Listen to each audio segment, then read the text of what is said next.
Huwag niyo na po kaming hanapin sa mga presinto sapagkat ang inyong mga pulis ay nasa inyo ng mga telepono. Dial 911. Darating ang inyong mga pulis sa loob ng 5 minuto.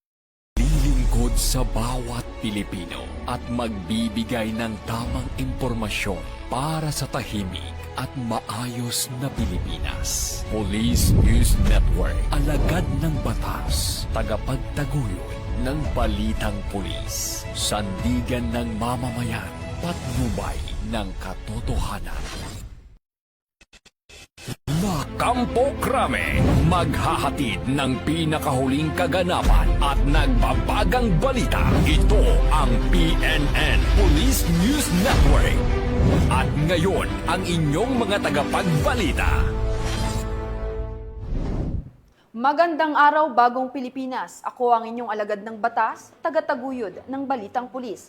Patrolwoman Maria Danica Bungo mula sa Regional Mobile Force Battalion ng NCRPO. Maghahatid sa inyo ng tamang balita, kwento ng pulis at serbisyo para sa mamamayan. At ito ang PNP News Online. Ang pangunahing balita ng Police News Network, alagad ng batas, tagataguyod ng Balitang Pulis.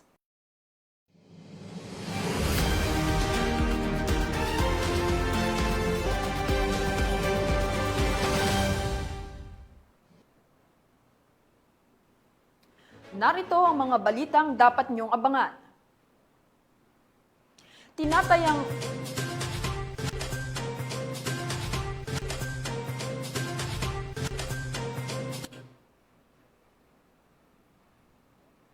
Tinatayang 1.7 milyong pisong halaga ng shabu nasabat sa magkahiwalay na operasyon sa Iloilo City.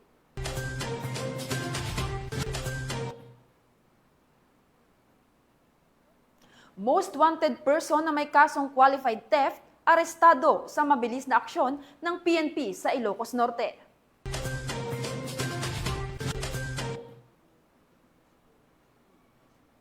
At dating miyembro ng milisya ng bayan, ang voluntaryong sumuko sa Abra.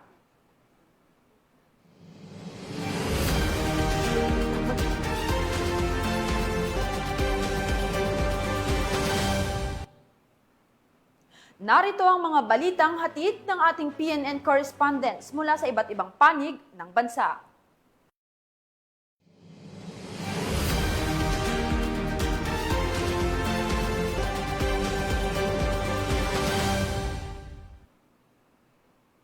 Simulan natin ang balita mula sa bahagi ng Luzon.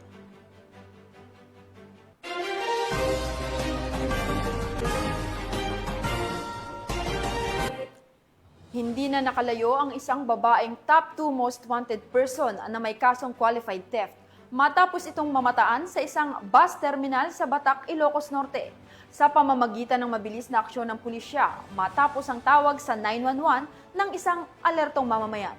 Agad siyang naaresto bago pa man makasakay at makalayo patungo sa kanyang pinaplanong destinasyon. Police Corporal Joan Marie de los Santos sa report.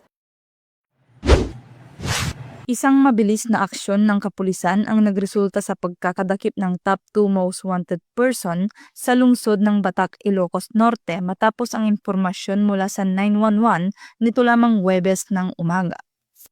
Ayon sa ulat, nakatanggap ang City of Batak Police Station ng tawag mula sa 911 matapos magsumbong ang isang concerned citizen na namataan ang suspect sa Florida Bus Terminal sa Barangay Kaunayan. Agad na rumisponde ang pulisya sa ilalim ng pamumuno ni Police Lieutenant Colonel Jerome B. Wangki, officer in charge ng nasabing istasyon. Dito ay positibong kinilala ang suspect na si alias Jackie, 31 anyos, may asawa at residente ng Barangay Palungpong. Siya ay may kasong qualified theft sa ilalim ng criminal case number 6507-18 na may rekomendadong piyansang 120,000 piso. Ang warrant of arrest laban sa suspect ay inisyo ni Honorable Maria Corazon M. Labrador, presiding judge ng RTC Branch 18, Batak City noong Agosto 13, 2025. Ang mabilis na koordinasyon ng mamamayan gamit ang 911 ay itinuturing ng kapulisan na mahalagang susi sa matagumpay na operasyon. Patuloy namang nananawagan ang City of Batak PNP sa publiko na makipagtulungan sa mga awtoridad sa pamamagitan ng 911 at iba pang linya ng komunikasyon upang mapanatili ang kaayusan at kaligtasan sa komunidad. Mula dito sa Ilocos Region, ako ang iyong PNN correspondent, Police Corporal Joanna Marie N. De Los Santos, alagad ng batas, tagataguyod ng balitang pulis. Maraming salamat, Police Corporal De Los Santos. Sa bisa ng operasyon ng Tarlac City Police, nasa kote ang isang most wanted person municipal level sa Tarlac City dahil sa multiple violations ng Republic Act 91665 o Comprehensive Dangerous Drugs Act of 2002. Nakatutok dyan si Patrol Woman Janice Bulahaw. Arestado ng mga operatiba ng Tarlac City Police Station, Provincial Intelligence Unit at Provincial Investigation and Detective Management Unit ng Tarlac City Police Provincial Office ang isang most wanted person sa barangay sa Tarlac City. Kinilala ni Police Colonel Franklin P. Estoro, officer in charge ng Tarlac PPO, ang suspect na isang 22 taong gulang na lalaki na kabilang sa listahan ng most wanted person ng municipal level. Matagumpay na isinagawa ang operasyon sa bisa ng warrant of arrest para sa maraming paglabag sa Republic Act 9165 o Comprehensive Dangerous Drugs Act of 2002. Ayon sa ulat, dinala sa himpilan ng Tarlac City Police Station ang suspect para sa dokumentasyon at tamang disposisyon. Patuloy ang maigting na kampanya ng Tarlac PPO laban sa ilegal na droga upang matiyak ang kapayapaan at kaayusan sa buong lalawigan ng Tarlac. Mula dito sa gitnang Luzon, ako ang inyong PNN correspondent, Patrol Woman Janice Bulahaw, alagad ng batas, tagataguyod ng balitang pulis. Maraming salamat, Patrol Woman Bulahaw. Isang dating miyembro ng milisya ng bayan na nagsilbing food courier ng Communist Terrorist Group ang voluntaryong sumuko sa mga otoridad sa lalawigan ng Abra. Ang detalye ng report mula kay Patrolman Liam Sumkad. Isang 78 anyos na miyembro ng milisya ng bayan ang voluntaryong nagbalik loob sa pamahalaan sa Sitio Kilang, Barangay Luneng noong Agosto 13 taong kasalukuyan. Kinilala ang surrendery sa alias na Agoy, isang balo at magsasaka na nagsilbing food courier ng Communist Terrorist Group o CTG sa ilalim ng kilusang larangang gerilya North Abra. Ayon sa Likuan Baay Municipal Police Station, walang dalang armas si Agoy sa kanyang pagsuko at kusang loob na sumuporta sa kampanya ng National Task Force to End Local Communist Armed Conflict upang wakasan ang armadong pakikibaka. Siya ay kasalukuyang nasa kustodiya ng pulisya para sa debriefing. Patuloy namang nananawagan ang PNP sa iba pang miyembro ng CTGs na sumuko at mamuhay ng mapayapa kasama ang pamilya.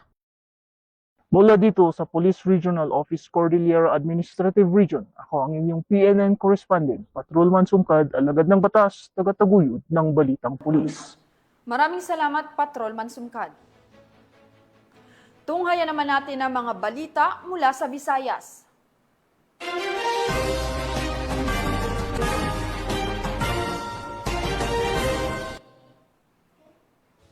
Nagresulta sa pagkakasamsam ng tinatayang 1.7 milyon halaga ng shabu at pagkakaaresto ng 7 individual sa isinagawang magkakahiwalay na buy-bust operation ng Iloilo City Drug Enforcement Unit sa naturang lungsod. Yan ang tinutukan ni Patrol Woman Andrea Dominic de Palubos.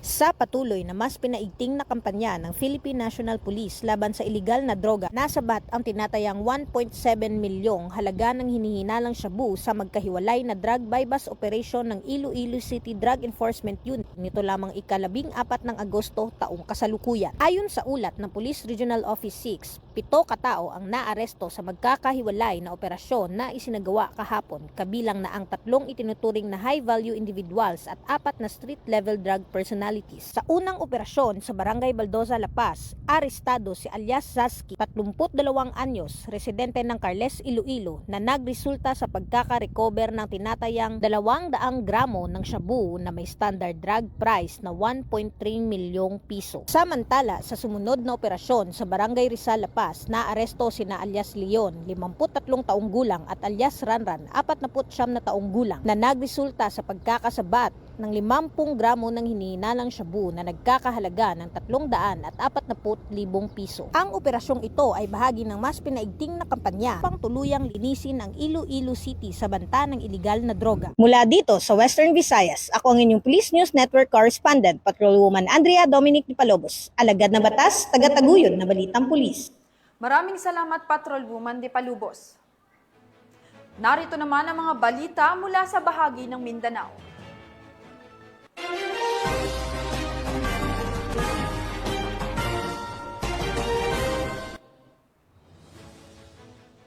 Isang one-time, big-time operation ang ikinasa ng PNP Highway Patrol Group sa kahabaan ng National Highway ng Glamang Pulumulok, South Cotabato.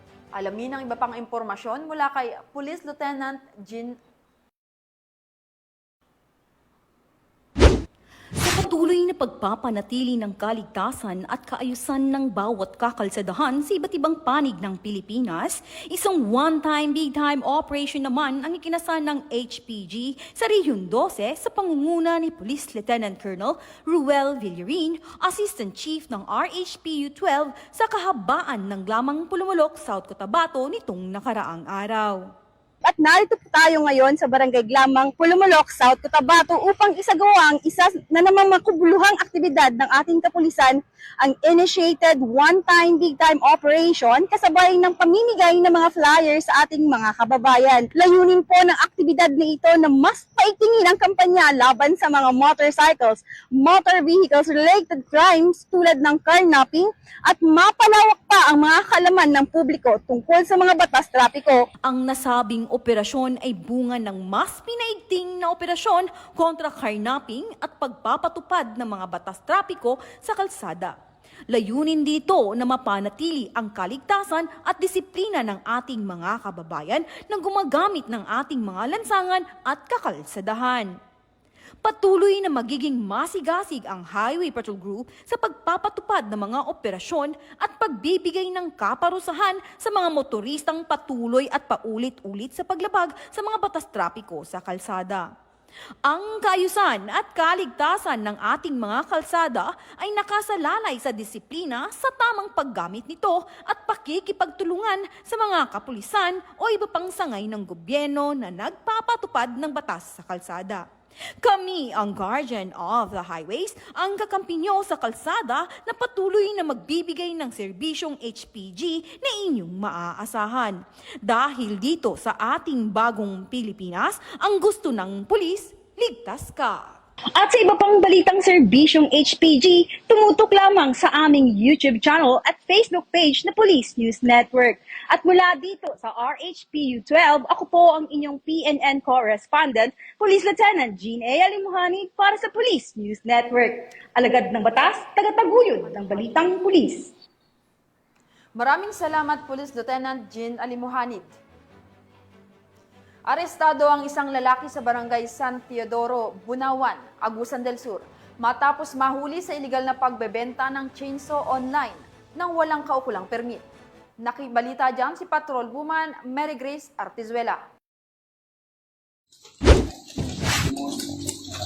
Isang 33 anyos na lalaki ang arestado sa Barangay San Teodoro, Bunawan, Agusan del Sur sa ikinasang entrapment operation ng Regional Anti-Cybercrime Unit 13, katuwang ang Bunawan Municipal Police Station dahil sa pagbebenta ng chainsaw sa online platforms na walang kaukulang permit. Sa isinagawang cyber patrolling, natuntun ng mga otoridad ang Facebook post ng suspect na nag-aalok ng chainsaw online na nagresulta sa kanyang pagkakaaresto matapos makipagkasundo para sa isang pisikal na transaksyon.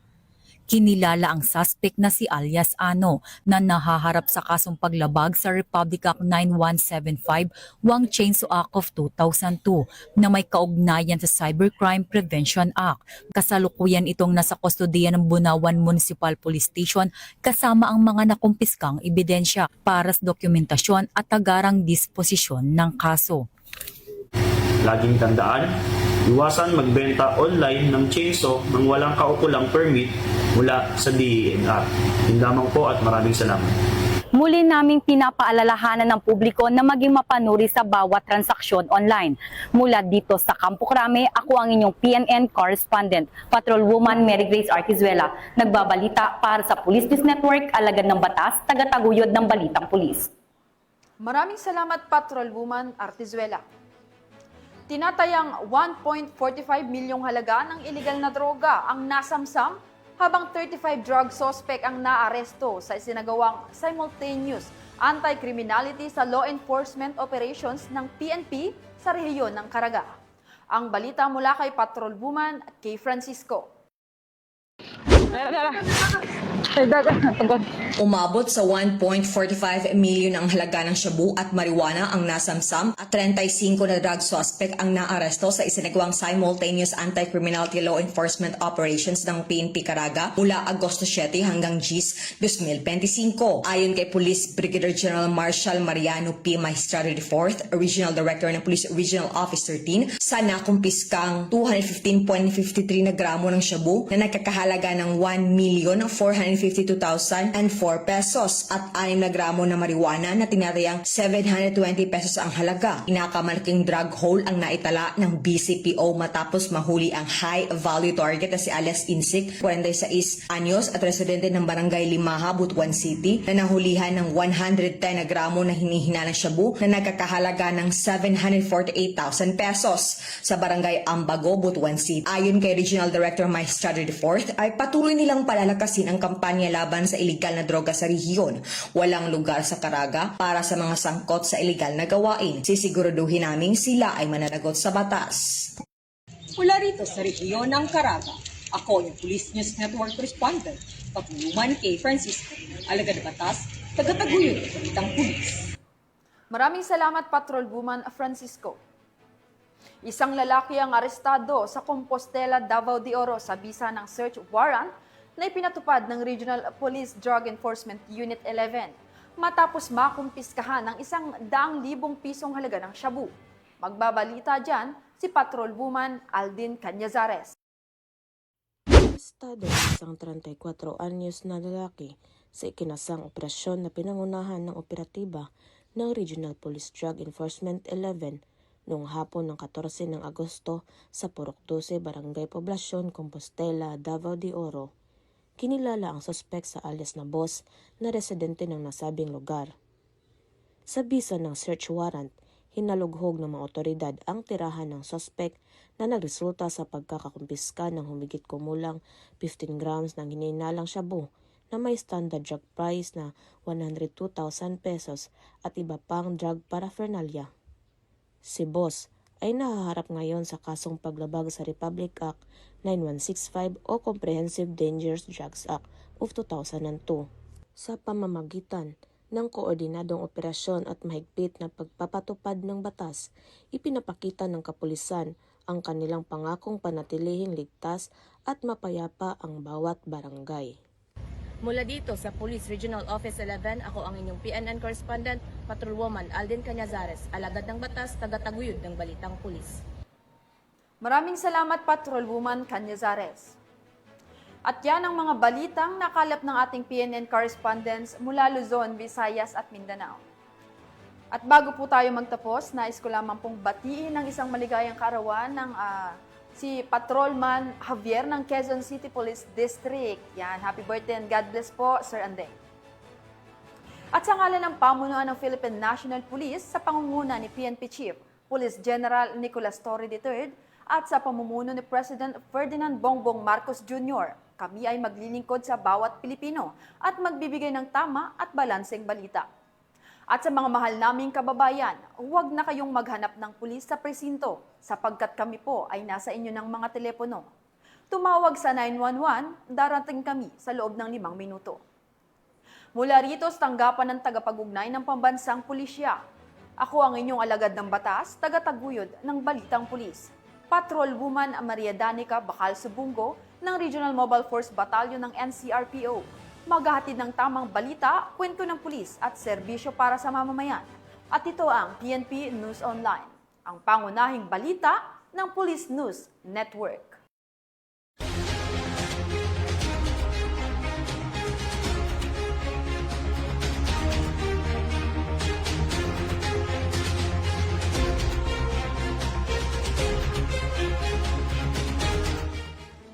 Police News Network, alagad ng batas, tagapagtaguyod ng balitang pulis.